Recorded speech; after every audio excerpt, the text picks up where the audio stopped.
You're hanging out in the House of Sunny podcast, where it's always sunny, mostly because of your host, comedian and YouTuber, Sunny Loman.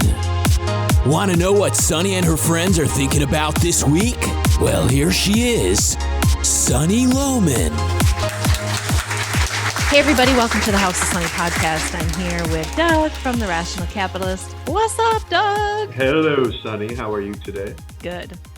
Good. So Doug and I were just chatting off recording or whatever about stand-up comedy and how, well, just public speaking and how it's the number one fear.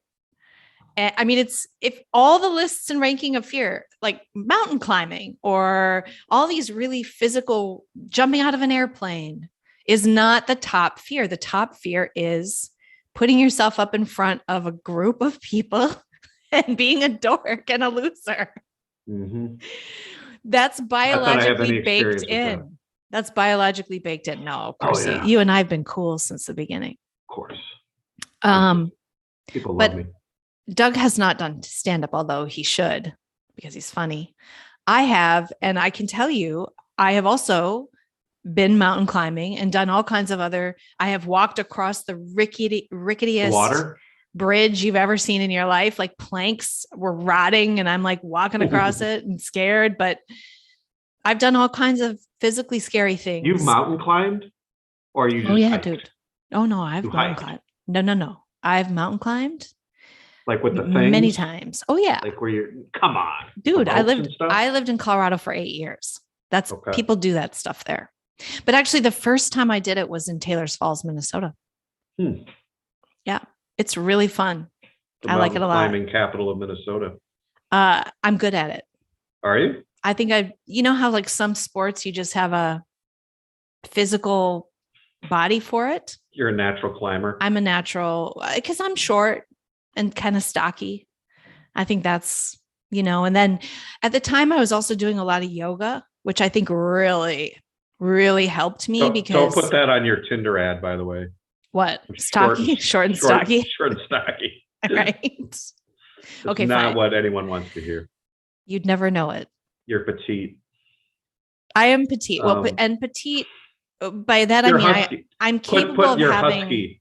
I am not puny. That's always a red flag. I'm athletic, and I'm on the short side. Okay, short and athletic. That's better. Short and athletic. Is that better? Athletic is code for stocky. That's right, for a woman. For a woman, that's right. So anyways, you went up on stage. You had to push yourself to go up on stage. Yeah, I was. So that's what I was describing to Doug, was that I don't think I've ever been afraid like that. And it was like I had to constantly be talking to myself. This is the first time that I did it. I had to constantly be talking to myself. Shut up. Just do it. You're going to do it. You're not. I had to tell myself, if you leave this club right now, they'll never let you on stage ever again. You'll never get a chance. This is your only chance, which is true. You'd put your name on a list and they'd call your name and you'd go up. And if you didn't show, you went on the blacklist. So incentive, powerful incentive. You can't just come back every Tuesday night open mic. Bomb than to not show up. Yeah, because you'll never get another chance. And so I had to keep telling myself that, no, there are consequences to running out. You'll never be able to do it here again. And it was the best club in town. And, Were you funny? Did people laugh? Yes. Well, really? I think the reason I was funny is because I can write good jokes. My jokes were funny. I don't think my presentation was so great. I don't really remember it because I kind of blacked out. That's how scary it was. But I wrote a really funny 3-minute set and I memorized it. So I did get up on stage, and according to people who were there, I got up on stage and I said my lines and people laughed at the punchlines.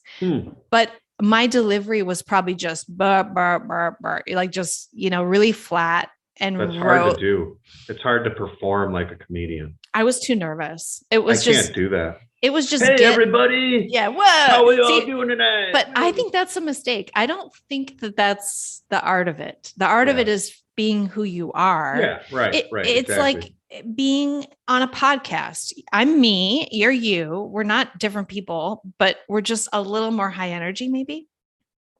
Yeah, I'm very high energy. I'm speaking for myself. Not you. Yeah. It's almost my nap time. So the biology of the evolutionary, oh my God, it's the most scary thing. You'd rather throw yourself off a cliff than be considered an outcast from your group. Yeah, I think you're risking like tribal status or something. There's some evolutionary component where you're risking, you're either going to become an alpha male, so to speak, or you're going to get a lot of status in the group, or you're going to fail and be a loser. Yeah, you're risking survival. The other will kill you. You're risking survival in a big way. And applying that to what's going on today, the social pressure to comply with the totalitarianism is really hard to overcome. And I get it. But it's funny because what I wanted to say at the beginning of the show today, I really wanted to look into the camera and talk to the people who are sticking to their guns, or people who are running businesses and aren't requiring masks and vaccines and things like that. You really are the heroes. And I think that there is a cost to capitulation in this case, like a soul crushing cost. There is no cost. They're not just getting this social benefit and you're not, there's a short-term maybe benefit that people are getting. Maybe they don't have as much trouble. They don't have, the licensor. They're not getting a fine. They're not getting complaints from their employees, whatever. But the people who are sticking to their guns and who are standing up and speaking out, who are willing to be canceled, willing to lose their jobs, these nurses and doctors, the kids, the parents pulling their children out of schools, out of colleges, on and on and on. It's not a huge amount of people yet, but each and every one of you is so important and so heroic. It takes a lot to do what you're doing. And I just wanted to kind of throw that out there as good. We have to acknowledge the good, the people who are speaking out and the people who are standing up to this shit, because the more that do it, we don't have to deal with this. If there were just more people. And so every person that comes forward gives a certain number of people around them courage. And if everybody would just do that, it would be like a virus. Yeah. So every person matters in this. And even if your nephew won't speak to you, you're giving courage to your niece, something, you've got to hold the line. And good for all of you who are doing that. I really do appreciate you. And I just wanted to say that I can't do this without you. You can't do it without me. We all have to stand up, and we have to encourage other people to stand up. Now is the time. I'm starting to feel kind of sick. I get it. But I'm starting to feel like, especially because my circle used to include all these people who professed to be almost activists for freedom. And a lot of them aren't saying shit about this. And I don't understand that. I feel kind of sick every time I see them talking about something frivolous, or even something that shouldn't be frivolous, like their lives. Oh, my daughter this, or, whatever. Like, I can't even believe I'm making fun of this because this is normal stuff. But I'm like, okay, that's fine that you're posting that, but why aren't you also objecting to what the hell is happening in the world? Why aren't I seeing more of that? And why is it when I post something on social media, only a very limited circle responds? The people who are like me and who are being very vocal are the ones who respond. Everyone else is just silent. And I don't care. I'm going to do it anyway. And they can be sick of me or whatever, but shame on them. I don't even, I hate saying that, because when they come around and they start speaking out, I want to welcome them back into the fold. We need them. We need everybody. So if somebody's been a real dick for a year, and they've changed their mind, embrace them, forgive them, let them in, tell them good job. Thanks for being here. We have to grow this. You agree with that? No. Just kidding. Fuck them. Fuck them all. Yeah, fuck you. Off with their heads. No, you're right. I mean, I think it's really important to acknowledge how difficult it is to risk anything in the world when our lives, we've all grown very complacent because most of us live in a very advanced society where things are fairly easy. We like our routine. We just want to be left alone and do our thing. And it's very easy to comply and just, like one more brick in the wall kind of a thing where it's like, well, I'll just go along with this one other thing.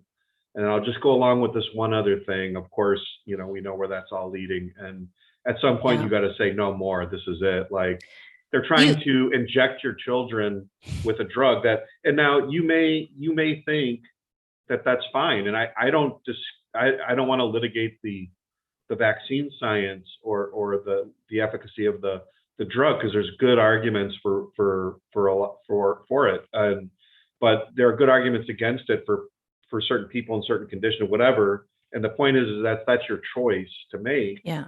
And Joe Biden cannot tell you what medicines to take. No government official can tell you what medicine you're supposed to take. That's what it comes down to. It's not about, is it good or isn't it? I mean, really, people, like, is that really what you're going to argue when the government is telling you to inject yourself with medicine? That the only thing that is about is that's tyranny. That's the only thing that's about. It's not about medicine and illness and quarantine and COVID and whatever. It's just not. It's about tyranny.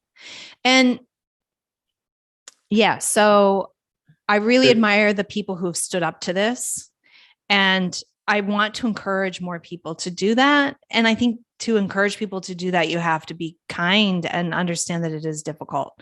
I don't think it is complacency and apathy and people not being involved in their government and the civic duty of sort of knowing who you're electing for the school board and stuff like that. But I think also that boiling frog thing, we're seeing that clearly now. It's clear to me now that the TSA, for example, has led to them being able to now say, well, you can't travel without a vaccine. Pre-TSA, they could never have really done that because security was private. There wasn't a federal agency that you could just roll that out. They have the mechanism in place. And they've done that with licensing. They've done that, like all of these hooks into your life and your values, slowly to now the point where they control all your values. And that is where it got really scary. But in addition to that, now we have this crazy social pressure from the propaganda.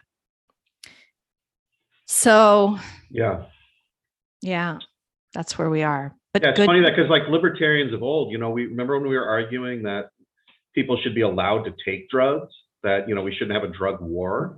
Yeah. And the government had no business telling people what they could put into their bodies. I mean, that was the principle, right? You own your own body and you have the right to control what you put in it. But if you take a drug, you are responsible for your behavior and actions and the liability and consequences of your actions, which means if you drive drunk or stoned and kill someone, you should go to jail. And here now we have a case where the government's telling you to take a drug. So how is this different? I mean, how is it different? We obviously own our own bodies. So like, what right does the government have to do that? Now, if again, you suffer the consequences of that decision, if you get COVID and die, and you could have been saved by the vaccine, that was your decision. I think, the arguments over this overwhelming hospital systems and all that shit. I mean, you could make that same argument about obesity or smoking or drinking or any other human behavior, like ironically, medical error is the third leading cause of death. So I don't know how that paradox works itself out, but you could ban hospitals and save some people. Yeah, right. Just don't do anything. In fact, there is a concept in medicine called number needed to treat, which is like in an ICU, it's something like you could give 8 people a drug and 7 of them probably would have been fine on their own if you just hadn't done anything. And like maybe one of them is actually saved as a result of it. And they keep track of this number. So yeah, the fact is that if we literally did nothing, so many X number of people would just be saved per year by not dying in a hospital. Yeah. Or would have just gotten better just because they would have gotten better. But anyways, my point is just from a liberty standpoint, you own your own body and you also own the consequences of your actions. And it is never okay for the government to use these types of arguments, much less people on our side acceding or acquiescing to these arguments, acceding to these arguments about, oh, the hospitals could be overwhelmed and everything like that. Like, I'm going to go on record and say, and I've said this before on the podcast, I screwed up. I thought 2 weeks lockdown I was sort of okay with it. And I'm sure all of our listeners remember, I was sort of okay with it. I thought, I didn't get it. I thought a couple of things. I thought they wouldn't dare do what they've done. They couldn't get away with it. I thought the Americans wouldn't listen or something. I thought that the 2 weeks to like not overwhelm the hospitals seemed reasonable, and we didn't really know what was going on. And there were people at that time that were saying, you can't give this power to them, that this is wrong and they won't give it up. And I didn't believe it. And they were right. Yep, that's right. I don't think it was an unreasonable position to take. But given the uncertainty of that time, when this first started, and Trump was in office, and I thought from like a federal standpoint, there's no way Trump's going to allow something like this. I didn't think he would, and he is the one who pushed. And to me, his handling of this is absolutely the biggest black mark on his presidency, because he basically pushed Fauci and Burke and those people into the forefront and let them just kind of make all the decisions. He didn't lead. And it seemed like his instincts were better. Like he and Melania shouldn't have been wearing masks everywhere, especially after they had it. And like the whole thing was just silly. Yeah. And they could have done a lot of pushing and not succumbing to the social and political pressure to be irrational. But when you think about the pressure that and the propaganda coming from the medical community at that time, and I mean, look, this has all been a huge unmasking. So, and not to use a pun, an ironic pun, unmasking. Thank you. Thank you. No, it seriously has been a total unmasking of the medical establishment. We were talking about this yesterday, where I've talked to some doctors who have said they've had patients coming in saying things like, I will never trust what a doctor says again. I'll never trust a hospital, the medical community, and so. And we were kind of like, that's probably good, because you really shouldn't trust people. You should do your own research, and there's a lot of good in that. But at the same time, the effect socially and the social dynamic is that there's a lot of people who have now been unmasked as being complete political operators from journals like Lancet that were above reproach historically. Like these are the best scientific journals, they're pure science. And now they've been shown to be complete political propagandists. Of course, the media, the political establishment, the doctors, the physicians that are just acquiescing to the dictates of their board rather than pushing back and saying, no, I'm the doctor, I'll decide what to do with a patient. I'm not going to let Joe Biden tell me what to do. So the doctors have failed. And I think a lot of people, that's all good.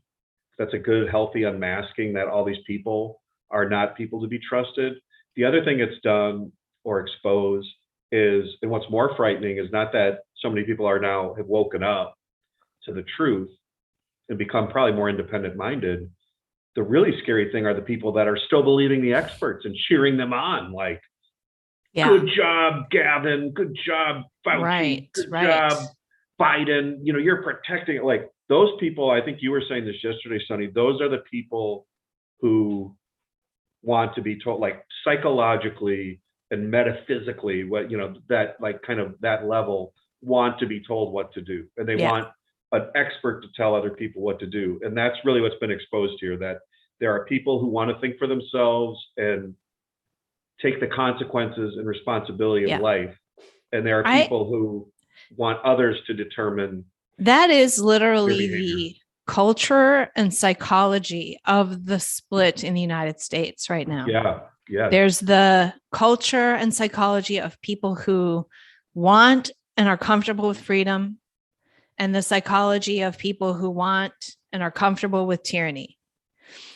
They want to be told what to do, and they want everybody to do the same thing because they don't want freedom is not orderly enough. It's messy and it gives them anxiety. It's like scary. So I do think that things are, certain things are going to be falling apart around us, and it's going to get very interesting and difficult.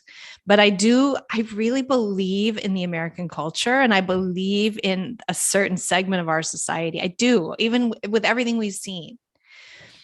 I think that there will emerge better communities than there were before. Like, there's been such what you were just talking about, how it's revealed a lot.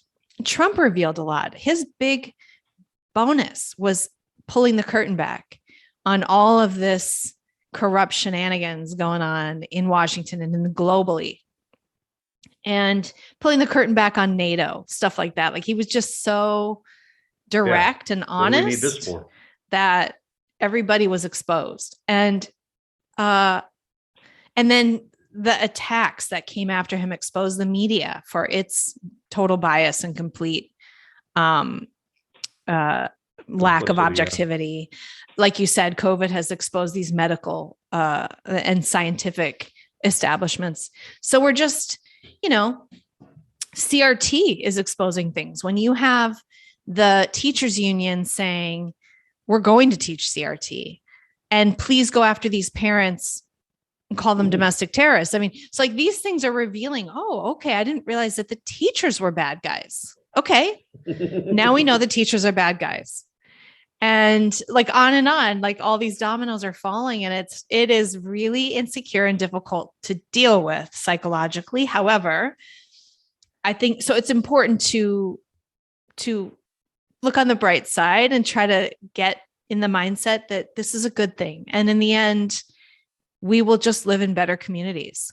But for 5 years, it might be tough. I mean, we're going to have some really bad economic times. We're going to have some difficult times with educating your kids.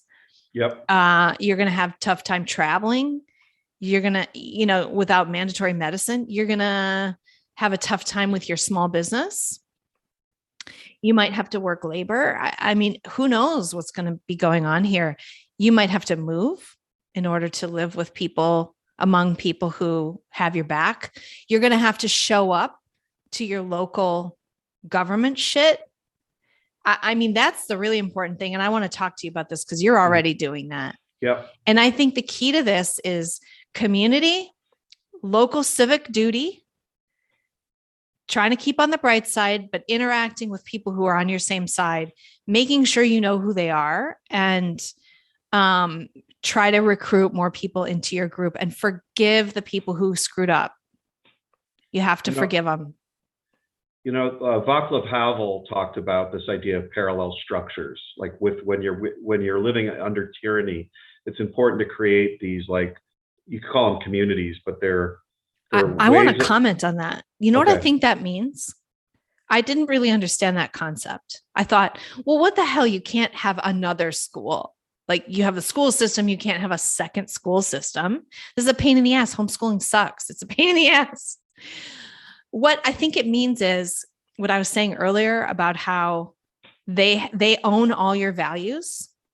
You have to have values that they are not they can't affect. Yeah. That to me is what the parallel structures means. You have to have values they can't take away from you. Yeah. The more hooked into their system you are, the more at their mercy you are. Unhook, one as much as you can. I think that's what that means. Do you agree? Because oh yeah, and I used to think it was Bitcoin and stuff like that, and I didn't really understand it. No, a lot of it, they talked about the importance of even one person standing up, because when you're in a tyrannical situation, it's very easy to go along. When one person pushes back against it, it gives courage and huge. There's a 100x benefit to one person speaking out and pushing back. Yes. The ripple effect of that. It doesn't feel that way when you're doing it, does it? It feels like you're on freaking stage in a comedy club and everyone's looking at you. Well, that's why these people are heroic, and we need to celebrate anyone like these people speaking out at the school boards and, going and taking on that kind of stress and anxiety is very hard when you're an older person. I think when you're younger, it's like, let's go to the rally and, whatever. But when you're an older person and stuff, and you have kids and you're like trying to manage your life and you have real risk, like, okay, if I lose my job, how am I going to buy groceries for my children? That kind of thing. Right. There's a lot of risk in doing stuff like that. But what I was going to say is that I've also had a very warming kind of thought and realization throughout the last couple of years. And it's something I come back to, which is that, this could sort of end very quickly if it's sort of like the feeling of being in a divorce with someone, you don't want to be with in a relationship anymore. And it's acrimonious and it's horrible. And you got to figure this out. And, every day is like, scheming and who's going to do this and what if they do that. And you see people going through divorces all the time who are in this nightmare. Yeah. It's very hard mentally. And they're thinking ahead and they're trying to think 3 steps ahead and they're in this fight. And at some point though, there's a divorce and it's like, wait a second, I didn't need to go. Why did I go through that for 30 or 40? I was fighting and hating my life and I was miserable every day. All I had to do was get away from that. And I don't want to say that we should just go like kind of walk away, but in one sense you can kind of walk away in the sense of what you're saying, which is when everyone on our side that wants freedom and believes in liberty and just wants to be left alone, to live their lives and voluntarily trade and work with other people, we could have that society very quickly. It's sort of like if we just all went, this sounds dumb, but it's like, okay, all those people, you go over here, and all the crazies, you go over there and go live your life. Yeah, we can have that crazy shit over there. We can do that in a second. We can have the society we want. We can have it tomorrow. We don't need these systems. We can start over with people who are like-minded and go find those people. And I mean, I'm in California. I am surrounded, but I'm in Orange County. So I'm there. I have neighbors that are on my side. But there's a lot of people on our side, like a tremendous number of people on our side. And I'm not saying it's easy to just, okay, everybody move to this state and we'll just all have a utopia. I don't think that's it. But I was just going to say, like, even just in my little town, I really think that it's worthwhile to connect and to get to know everybody and show up. And even within this behemoth of California, this is all a bubble here too. Gavin Newsom is only as powerful as the sheriff's department in Orange County is willing to enforce his edicts. Right. And the sheriff's department of Orange County has been shown to be willing to stand up. Now, if they had more leaders and more people backing them, maybe we could actually make a play for independence in the sanctuary county. Why not? Exactly. Why not? Why can't we be a sanctuary county with San Diego? We could be. And you know what's funny, Sonny, is part of the reason why I've been pushed to this kind of thinking, and I'm an advocate of like a kind of secession in this way, is I do have friends who are policemen. I have friends who are military people. I have friends in a lot of different walks of life. And believe me, there are a lot of people out there in those positions And like you said, these politicians are as powerful as the sheriffs and agents who will enforce their edicts. And I'm not, we're not quite at this stage yet, but when you start kind of coming back to, this idea of sanctuary nullification, like what did the founders do? And, what have people done throughout American history? At some point, they just say, we're not following that. Yeah. And what are you going to do about it? Come and enforce it. I mean, that's what you have to say to them. Look what the left did under Trump. I mean, they had sanctuary cities that were effectively thwarting ICE from deporting illegal immigrants. That's right. And, they had all sorts of sanctuary cities, and they were basically just thumbing their nose at the federal government. And think what the government would have had to have done. They would have had to, to enforce that, they would have had to come in with troops and enforce it. I mean, ultimately, that is the power of don't you have that in your own relationships where you're like, you realize somebody's being kind of bossy and pushy and they're just sort of like, they're on a different wavelength. Their anxiety is kind of getting to you. And you just have to go, you know what? I'm just not going to, their toxicity and anxiety and their demands only affect me because I'm letting it. Mm-hmm. And I'm just what are they going to do if I don't do anything? If I don't get sucked into it, they can't make me, because ultimately I'm the sovereign of my body. No one can make me do anything. And if we take that on a bigger scale, I think that's exactly right. If a county just goes, nope, what's Gavin Newsom going to do? Nothing. Yeah. And did you, I sent this story to you of this, I can't remember where I sent it to because I was going to open it up and read it, but it's about that Idaho politician. Yeah. Where did I send that to you so I can just pull it up? Yeah, you sent that to me. Was it on Signal? Probably. It was about basically the governor left the state on a trip. Yeah. And the governor of Idaho, and she's the deputy. I want to get her name. She's the lieutenant governor. Yeah. She's the lieutenant governor. I want to get her name right so that I can. Oh, here we go. Okay. This is the funniest story. This is how you win. I love this so much, you guys. Oh my God. I'm going to share my screen. This woman. Go find her on YouTube, everybody. Lieutenant Governor of Idaho, right? Yeah. Go find her on social media and follow this brave, incredible politician.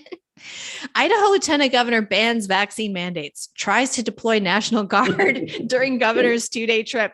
So her boss leaves and she just starts doing stuff. Like, I'm just going to do stuff. And apparently it's not, apparently it's not the first time. Janice McGeechan. She's done this before, and the governor has to come back and undo what she's done.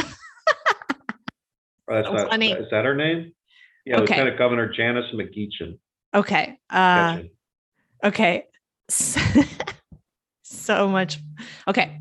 Setting up a prank to humiliate a pretentious It isn't clear which camp Idaho Lieutenant Governor Janice McGeechan would place herself in, but on Tuesday, she took advantage of Governor Brad Little's out-of-state travels. That's a Republican, by the way. Brad Little's a Republican. He left town for a second time this year to issue pandemic-related executive orders and move to press the Idaho National Guard into Border Patrol duty. As soon as Little left to meet other 9... She's going to send him to the Mexican border. So this GOP clown, leaves town to go to Texas to meet with other GOP clowns. And McGeechan, back in Idaho, issues an executive order prohibiting private companies from requiring employees to get vaccinated against COVID, among other things. She also asked Major General Michael Gershik how she could activate the National Guard and send them to the U.S.-Mexico border.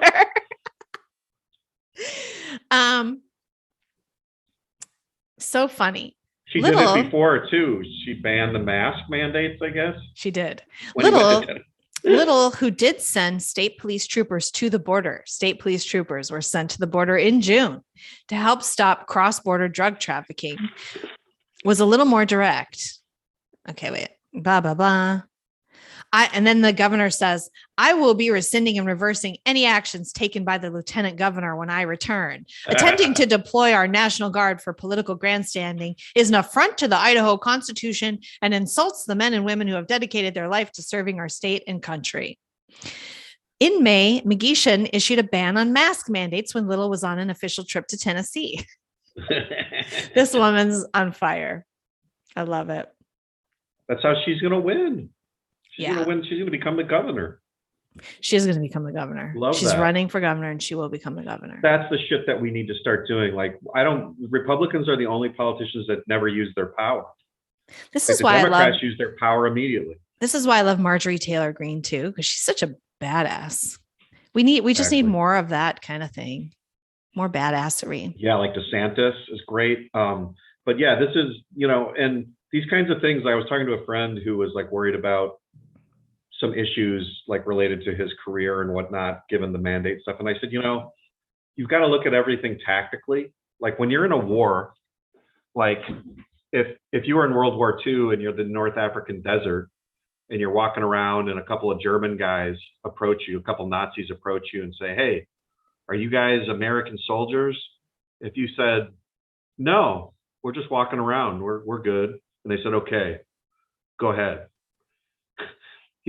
Would you feel like, no, I should have stood up and told those Nazis, we're American, you damn Nazis, we hate, and they would have just shot you, right? Yeah. So you tactically decided, obviously, let's lie and just get through this because now we're going to go back to our base and we're going to start launching missiles at them and we're going to win the war, So everything, you got to approach everything right now tactically. Like there are situations where you may have to suck it up and take some shit and swallow your pride a little bit. And just think of everything tactically right now, the larger battle. What will win the larger battle? I feel that I have a hard time making those calls because when do I do something like that where I'm hiding to fight another day? When do I stand up so I can encourage others to stand up? Because by saying, oh no, I'm just a Nazi doesn't encourage the people to stand up to the Nazis. However, I don't want to get shot, like it is. Mm-hmm. I think this is a real conundrum, and every decision, it's difficult to know where you're at and which that's why war is difficult. And you need generals and that's why things go wrong all the time and you make mistakes, but I would think of things tactically and not always feel like you have to do something. Yeah. But there are times but on the other hand, I think that's less a problem than people being wusses and not doing anything at all. Like most people, you don't have to twist their arms to tell them go hide and don't do anything. It's pretty easy. I'm getting kind of sick of that. Like, I think we're more at the point now where people, especially, friend of a friend of a friend kind of thing, about a CEO of a medical system who this friend was talking to, who now really laments having kind of gone along with all this COVID stuff, despite the costs or the precedents that were being set, and now kind of can't put the genie back in the bottle, and is facing huge problems for their system as a result. And so the point being that guy who was in a leadership position, what is he going to do now? It's like, come on, dude. All right, well, even if you made a mistake and now you realize it, what are you doing now? Yeah. Stand up. Now is the time. And like, we don't have 3 years. If you run a business and you're not going to mandate any of this and you don't mandate masks, make sure everybody knows it. Like that's something you can do. Put a sign on your window that says, I don't mandate vaccines for my employees. I'm not going to tell my employees what to do about their health, and I'm not going to mandate masks, and like make a show and make a scene. If you're somebody who's somewhat insulated, and guess what? If you lose half your customers, then lose half your goddamn customers. I know that's easy for me to say, but I guess I'm to the point where I really want to see more people doing that. I do see a lot of people doing that and I cheer them. And if you think that there's no cost to remaining quiet and being meek, and there is a cost. There is a cost for not fighting, and it's in your soul, Well, I think practically speaking too, I often get this I make this point when I'm talking, thinking about investing, which is like you could have a strategy that really protects you in like an Armageddon scenario. Yeah. But it's like, do you want to be the richest guy in Armageddon? I mean, like, right. I have the best mud hut, I have the best rations of anyone. I knew this was coming, and I saved a couple candy bars and stuff like that. Like, if society gets really bad and really tyrannical and your business is still there, like, do you even really want to be six? I mean, well, it's the Robert Stadler thing. I've talked about this on the podcast. You weren't there. It was when I did with Walter. The Robert Stadler thing. What can you do when you're dealing with people? So he capitulates. He allows them to lie with his name on it. He doesn't take a stand. And he just feels like people are stupid. And what can I do? I mean, I'm not involved in that. My research is so important scientist. That I need to just put up with this because my research is important. And my important research, in other words, my job, my feet, all the things that you're holding on to, he held on to that, and he justified it for allowing these people to use him to be tyrannical against people. And guess where he ended up? Like, psychologically, he ended up wanting to hurt people and wanting to be in power and cause mass destruction. And I think that it does corrupt your soul. So you have to watch out for that. You have because he thought another subtlety here is he thought he could separate his scientific career and his scientific research. He thought he could separate that from the conditions necessary to do research, which is freedom, private property, like a lawful government, a non-tyranny.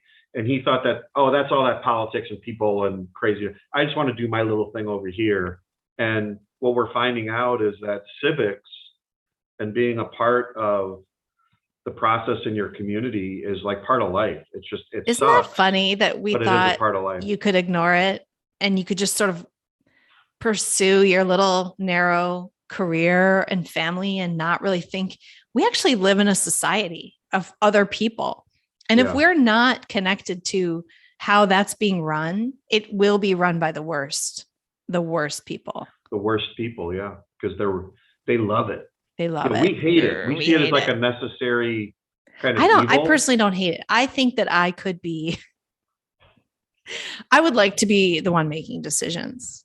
Well, yeah, but you also have to go to the shitty city council meeting or the shitty council. Yeah, I would hate that. And listen to the minutes and listen to really boring stuff. I really have to? But there's 5 minutes in that 2 hours that's like really critical where they're, and by the way, we're okay. We finished the sewers and the roads conversation. Now we're going to clear racism a public health emergency, and we're going to approve critical race theory in the schools. Okay, everybody, see you later. Have a good day. Right. And this is what happens, and no one shows up to this stuff. Yeah, so. It's time to show up.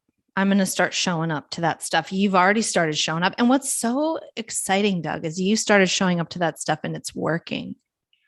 Yeah, I was just saying this to a friend yesterday. I can't get into like real specific details, but I'll try and characterize this sort of generically, which is I said to him, you and I started meeting like a year ago to have lunches and stuff. And I said, now, like the other night, he was meeting with a state Supreme Court justice, and I'm like on the board of something pretty major, and like some major people in my area and state like want to come on the podcast I'm going to be doing, and you're affecting policy. You're on the verge of affecting policy. Yeah, very much. And it didn't, and it was really, it's like showing up,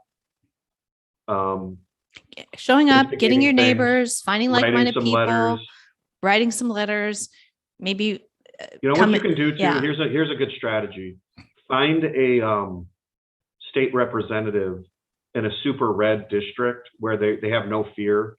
Like there's a lot of Republicans in sort of mixed districts, and they have to be very careful because they're going to lose if they're too extreme. But there are always districts in your state, probably in your state, like in Orange County, where there's a couple of representatives that are. Do you mean really, a state legislator? Yeah, like a state legislator. It could be congressional too, but I'm talking about like more like local action. Yeah. And if you get those red district type people who have no fear, and you say, hey, what are you doing about this? Why don't you do this? How about, look at what DeSantis is doing there, and look at what, especially if the legislature in your state is run by Republicans, push those people because they have no fear and they're usually on your side anyways. And it's like show up and start making suggestions or showing them what other give them states the are words doing. and tell them what you'd like to see. And like DeSantis just puts the law against like allowing their citizens to sue big tech. And I sent that to, and they're like, oh yeah, that's a good idea. We're actually doing that here in our state. And it turns out they are doing that, they like to see precedents and they like to see what other states are doing. So if you know that, give them the words and the ideas and push them to say, there's a lot of people that want to see this, Yeah. I like it. Good advice. And socially stand up, and socially, I think it's really important. And I'm telling myself this every day, to forgive the people who didn't get it until as they come to our side, embrace them. And it's going to be difficult, and just accept that it's not going, we're never going to go back.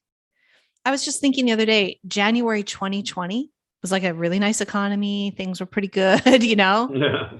We're not going back to that for a while now. We've got to accept and let go of a level of prosperity and calmness and peacetime. Peacetime's over. It's just over. COVID changed all of that. We're now in a very serious situation, and we have to fight, and we have to let go, like you said, do parallel structures, parallel values. And the bad economy and the bad situation and the mandates and all this stuff is coming for you no matter where you are. It's coming for you. Things are not going to be the same. So I think once you accept that, there's a little bit of fatalism there, like, oh, that life is over. There's this new life, and it is what I make it now,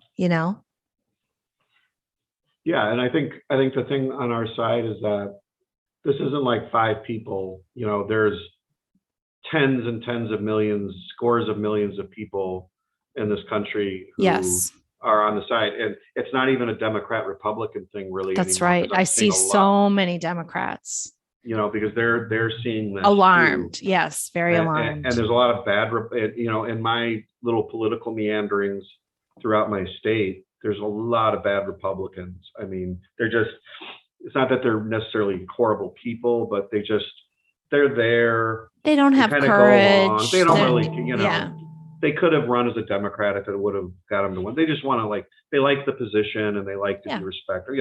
Everyone has these different ones. There's some true believers, and you got to kind of find those people to really push the envelope. But the other scary thing is, the left's trying to take over the election machinery, metaphorically and literally. And so you got to fight. But if you want any chance even of changing your state, you need to fight back against that. And so we're in a real battle here. Everyone's got to show up. Everyone who can has to show up. And it doesn't take much if you're active in your state. And we've seen this from some of our online friends as well. You start getting a little bit active locally or in your state, and there's maybe one step between you and talking to some of the most important people in your state. Yeah. If you're a reasonable person and you're not a weirdo. You have a job and you're or whatever. Yeah, you're not a weirdo. Good way to put it. And if you're a reasonable person and stuff, you have any sort of status or anything locally, or some people that do, you're very close to making a huge impact. And so just do it. Just start writing letters. Yeah. Go to your thing, find out who all your people are, and just start writing them letters, and maybe go and meet them and tell them what other states are doing, but put things in a form that's not really abstract and so visionary. Give them real tangible things. Hey, I want this. Yeah, give them practical, and also don't scream. And I mean, I think people should be adamant, and I think we need to start being tough, but we also have to keep calm, and I think it's a lot easier to stay calm if you've got 10 friends with you as well. Yeah. Don't go by yourself. Don't feel like you're on the defense. Go with 10 people. Feel like you can make a difference and they need to listen to you and they must listen to you. There's a calmness around that, around being in a group. And so that's part of it too. And I think the same with just social media, speaking out, and in your business, speaking out, and in your job, speaking out. And it's time for everybody to stand up and again, welcome in the people who screwed up and welcome in the people who a month from now realize they screwed up. Whatever, we have to be forgiving as well. I think that's really important because I see a lot of people on the right. They're just so mad and they want to, somebody comes in and starts, saying the right stuff. And then I see them getting pounced on. Where were you when It's like, well, yeah, that's dumb. It is dumb. No. Let them encourage them for speaking out. What do you want? Do we want to litigate and recriminate against the bad guys here? Or we want a free society. Right. How do we get there? You got to do certain things to get to a free society. And that means we need a lot of numbers. We need a lot of people. And it's not going to be perfect. Getting revenge is not going to help anybody. So what you want is just people agreeing to take this tyranny off of us and find a way to do that. So I think that's going to be it for the show today. I think it was good, huh? A little positivity. I'm not in a position to evaluate, but you're too biased. Well, yeah, I'm biased. I think it was awesome.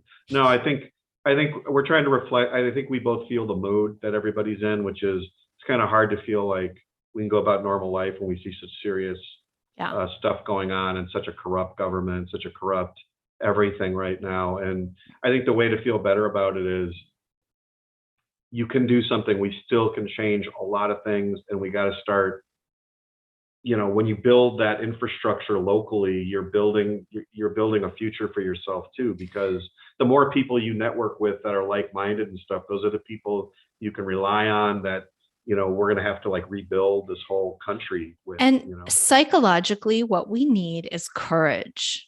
And courage comes, since our greatest fear is getting up on that stage and maybe losing our status, courage can come from joining and getting people around you and feeling like you're not sticking your neck out so much, So I think psychologically, in order to stay positive and to stay courageous and to fight the fight, you've got to connect with like-minded people. Don't do this by yourself. And even if you're just a businessman putting a sign in your window, find 10 other businessmen who are doing the same. Start a little campaign about it. Make a flyer that's the same. Walk around your town and hand it out to all the businesses and see if they'll do it too. Find those people, get together, join. I think it's really important. And I'm going to be announcing probably in a week or so when I get my website up for my local organization. I started a C4, and so we'll announce that and put something out. And if you're not in a position to be super outspoken or feel courageous about it, there's other people that you can donate to that. That's the case too. But even if that's all you're doing is giving money, you need 5 people that you can call who are on your side. You have to have people that don't make you feel like you're the loner loser. And you're not. I mean, that's the thing. And I think all this censoring is making us feel like we are, and we're not. Gaslighting. Yeah. We all feel like we're the crazy. So because the social media, the algorithms are censoring us out and everything, it's important that you actually have them on Signal and Telegram and on speed dial or whatever. You've got to find a way to feel like you're not, that you are part of a group of people who feel the exact same way and who will fight in whatever capacity you can. And that, whatever that means, if it's writing a check or whatever, that those people will write checks too, or, find the people who are on your page so that you don't feel like you're on stage doing stand-up comedy. Bombing. I've never bombed. Never, ever. No, Actually, I neither. bombed. The one time I got booed when I was telling a joke on stage was I was giving a speech at a tea party. And I had just a bunch of jokes and I was running through them because I don't give speeches. I don't have anything important to say. I was just like running through my jokes. And one of them was an George Bush joke. I got booed. Whoa, really? Yeah, the tea party. They still loved their Bush, you know? George Bush was a good man. Today, that joke would have killed. Yeah. It just goes to show you how, like, sometimes the culture just takes Trump. We have Trump to thank for exposing the Bushes. Yeah.